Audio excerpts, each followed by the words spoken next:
Hello, everybody, and welcome back to Five Rounds, the only podcast out there with the cardio for those deep water championship rounds.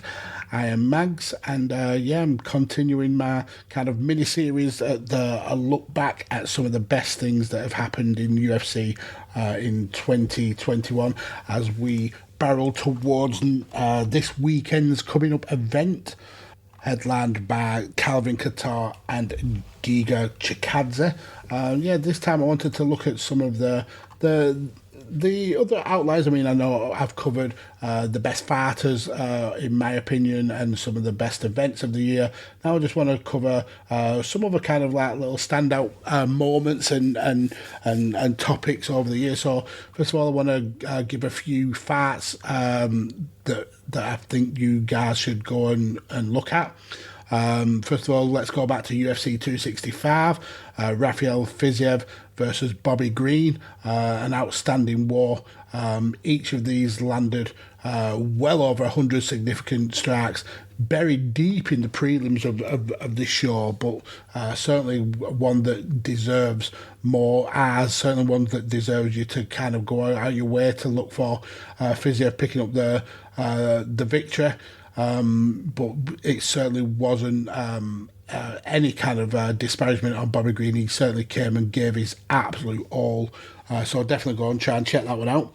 The next one I want to recommend is Alex Volkanovski taking on Brian Ortega at UFC 266. This started off quite cagey. Both fighters really looking nervy and didn't want to be the first person to make a move and maybe make an error. But once Ortega went for the guillotine choke on Volkanovski and had it really cinched in tight, the fight kind of turned up a gear. Ortega really was able to push forward with some those submissions, but it really did light a fire under Volkanovski. He was able to power through the victory, outstriking his opponent to get the decision win. A very tough fight for Volkanovski, and certainly one that we can see being run again in the near future. Next up, from the next numbered event, UFC 267, Petr Yan versus Corey Sandergan. I was not one who thought that Corey should have been in this position after coming off a loss. I don't think he should have had the opportunity to go for the interim title, but he certainly held his own in this fight, pretty much going toe to toe and punch for punch with one of the most lethal pound for pound boxers in the UFC, and the last minute where we saw Yan throwing the spinning heel kick, Sandergan throwing the flying knee. Ultimately, Petr Yan picked up the interim title, and he's obviously leading towards a rematch with incumbent champion Aljamain Sterling. But yeah, it was a very exciting fight to watch, and one that will probably be talked about for years to come. Now let's talk about Justin Gaethje versus Michael Chandler from UFC 268.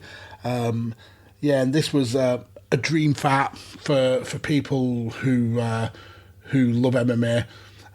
Michael Chandler has been someone who has always kind of teased joining the UFC, been a huge star in Bellator, but it was just never, the stars wouldn't align for him to come over. But eventually they did, and he signed a contract, and after debuting against Dan Hooker, he was quickly thrown into the upper echelons of the card and the rankings against Justin Gaethje, and this ended up to being a huge fight. Both guys absolutely just giving 100% in this fight.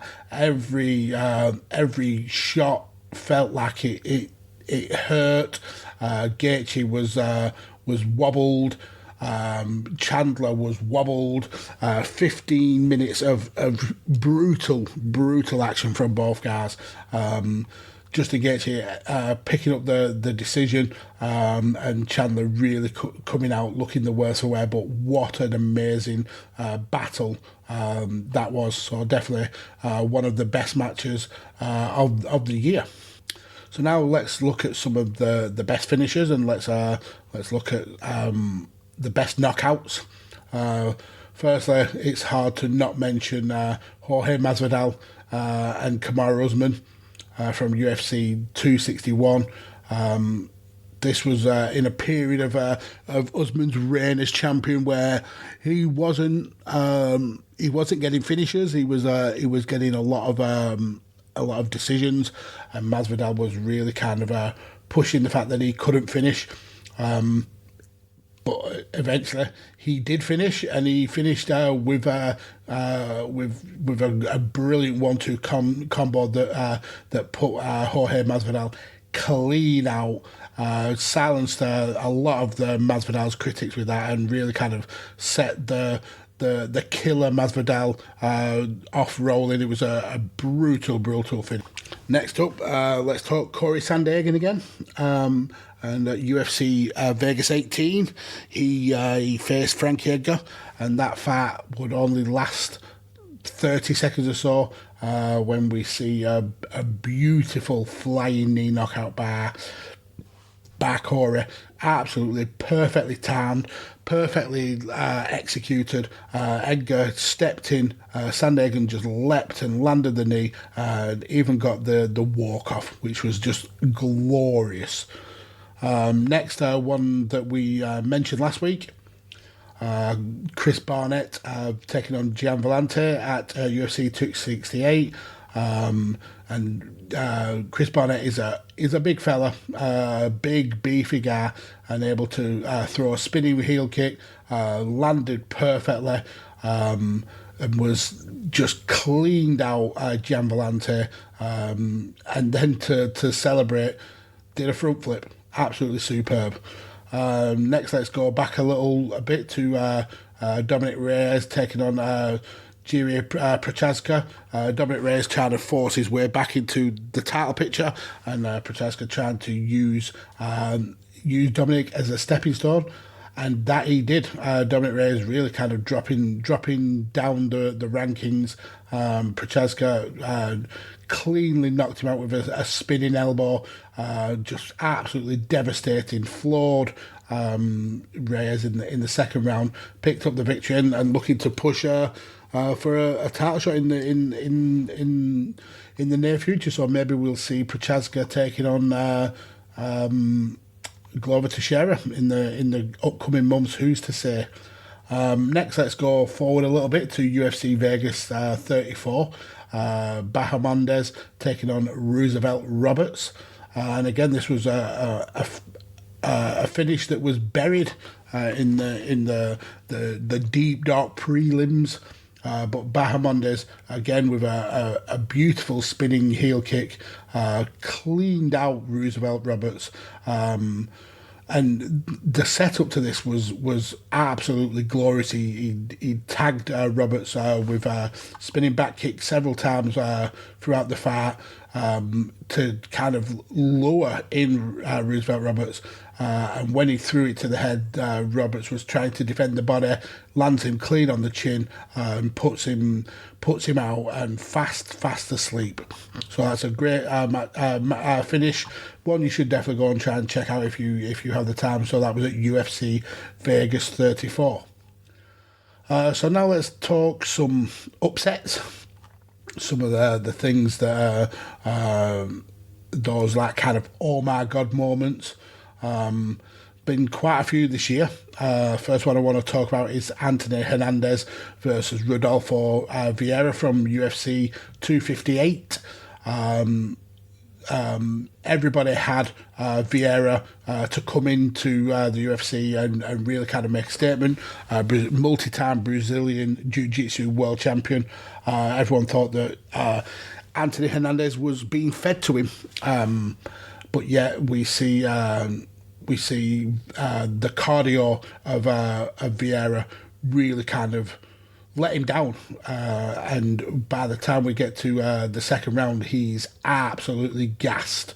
And Hernandez was able to kind of weather that storm. And was even more surprisingly able to get this multi-time Brazilian Jiu-Jitsu world champion to submit to a guillotine with him only being a purple belt. So yeah, that was an outstanding kind of a surprise moment for Anthony Hernandez there. Next up, let's talk about Jan Blachowicz versus Israel Adesanya. Blachowicz had won the light heavyweight title, and Israel was looking to step up and become a multi-division champion. And he'd really kind of talked himself to being the bookie's favourite. Jan very understated in the build-up to this fight, and Israel, for all his great technical skill, he does run his mouth a hell of a lot. But when it came to this fight, he was nowhere near good enough to take on Jan Blachowicz. And whilst he didn't get finished, it certainly went to the judges. It was so one-sided that there was no option but for the judges to pick Jan Blachowicz. He was almost like swatting a fly in terms of defence against Adesanya. Kind of really stopped Adesanya's world domination tactics in their tracks and made him kind of like refocus and regroup. We'll see how he copes against the big hitting Robert Whittaker again as they face off once more. The year didn't end particularly well for Jan Blachowicz, though. He obviously lost his title to Glover Teixeira, but yeah, this was certainly an upset in terms of how the bookies were looking at this fight, I suppose. Now for the next two, both pretty big upsets in if you are a casual fan, I suppose. First one, let's go to UFC 257, Dustin Poirier versus Conor McGregor 2. This wasn't the leg break one, which also was a pretty big upset in terms of what happened in the fight, but this was the second one, 7 years after McGregor had beat Dustin Poirier. The comeback was on, and Poirier became the first person in the UFC to able to knock the Irishman out. Absolutely slept him to the point where he has been roundly mocked on social media with memes, and even by the likes of the Paul brothers. But yeah, the right hand and then the flurry of ground and pound puts McGregor to sleep. The third fight wouldn't be that long in the books, and that ended when McGregor had the leg break and was unable to continue, but still was bad mouthing Dustin Poirier after the fight. Dustin went on to get a potential title shot against Oliveira, and wasn't able to wrestle that title away from Oliveira, so he's in a position where now maybe he's looking at where his future lies, whether he's going to continue in the sport or not. But yeah, that was a massive upset for Dustin Poirier at UFC 257. But the biggest one has to be Juliana Pena taking on Amanda Nunes. Amanda Nunes, who has solidified herself as arguably the best female fighter that MMA has ever seen, dominant in 2 divisions, and nobody gave Juliana Pena the slightest sniff of a hope of victory in this fight. Apart from Juliana Pena, she backed herself and she believed in herself, and after surviving the early kind of swarm of Nunes, we actually see a chink in Nunes' armour where she eventually looked like she was gassing, staying in a very particular specific range of Juliana Pena's, where she was able to land shot after shot after shot, and we didn't see that kind of trademark head movement from Amanda Nunes to the point where Pena was able to get the submission. Nunes tapped, and we see a new champion in the women's bantamweight division. A massive kind of step up for Juliana Pena, and really kind of vindication of her mindset that Nunes has been ducking for so long. I'm sure we'll see those two go at it again in the very near future. But yeah, that was probably the biggest upset of the year. So let's end this with a little bit of fun, and this has been an interesting era for UFC, especially with the Apex not having fans. We've seen kind of like something in the fights come to light where the fighters can hear the commentary, and we've got some really kind of funny points where we've heard the fighters actually speaking to the commentators and actually giving their feedback on some of the commentary that has been going on. For Kevin Holland, a massive notable example where he's been speaking to Daniel Cormier multiple times. Cormier criticised his wrestling, criticised his kind of shit talking of fighters in between the action, and Kevin Holland kind of giving him his feedback whilst having fighters pinned against the cage. But we've seen the likes of Chimiev carried his fighter over to the commentary table to have chats with Daniel Cormier and Michael Bisping. We've seen fighters saying, "Oh, stop, that really hurts," and stop talking shit about me, and how do you like that kind of submission move, which has been absolutely hilarious. So I wanted to kind of look at some of the best mat work, I want to say, for a very loose description. So the first one I want to talk about is Max Holloway, when the commentary team were saying he's arguably the best boxer in the UFC. And then they were throwing out kind of different examples and people who may be able to challenge him for that. Holloway heard this, and whilst punching Qatar in the face and slipping Qatar's jabs, he shouted to the commentary team that he was in fact the best boxer in the UFC, and here he is proving it, which was absolutely hilarious. Next, after his victory at UFC 265 against Bobby Green, Rafael Fiziev essentially called out Hasbulla, the TikTok superstar, embroiled in an ongoing feud with Abdu Razak. But the issue is that Hasbulla is about 2 foot tall. But Fiziev having a lot of fun and really kind of getting the whole of the audience in absolute hysterics. He snatches the microphone away from Daniel Cormier and says, "Hasbulla, you've taken everything that I've worked my whole life for in the UFC. And if you want your money fight, you have your fight with me," which is so hilarious.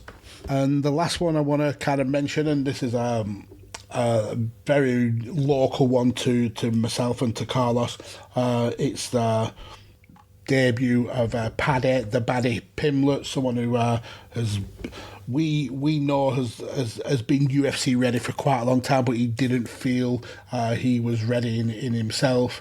And he's actually turned down the UFC a couple of times until earlier this year, when he felt he was primed and he'd had the experience under his belt to make that move. And he had his debut earlier this year against Luigi Vendramini, and after one round that fits in maybe 3 rounds of action, to the point where he was in some pretty early trouble, to the point where he was then able to get the knockout finish. In his post-fight interview with Megan Oliva, he actually called out Instagram because in the run up to UFC, his UFC debut, he'd actually been banned from Instagram. He had his account disabled, and Megan was asking who he would like to call out in terms of a fight, and he said, "I'm not really going to call anybody out. The only thing I want to call out is this company called Instagram. Give me back my account, you absolute lizards," which just set the whole of the MMA world into fits of hysterics and kind of really cemented the arrival of Paddy the Baddy Pimblett. So yeah, that's pretty much wraps up this final look at the best of UFC in 2020. Next week's event, very quickly coming. Well, I say next week. It's actually as the time this episode drops, it's actually this weekend, headlined by Calvin Kattar and Giga Chikadze. So that'll be an outstanding battle to watch. But yeah, tune in next week for our analysis and breakdown of that. But aside from that, this has been your boy Mags. You can follow me on Twitter at PodfatherMags. Follow Carlos at Kirkby_Carlos, and follow the show at 5 Rounds Pod. Check out all the rest of the amazing creators covering a wide gamut of topics and subjects here on the amazing networks that we are proud to be a part of. That's Radio Tekkers, that's The Chair Shot, and that's also here at Visionaries Global Media. But that's all from me, and that is the end.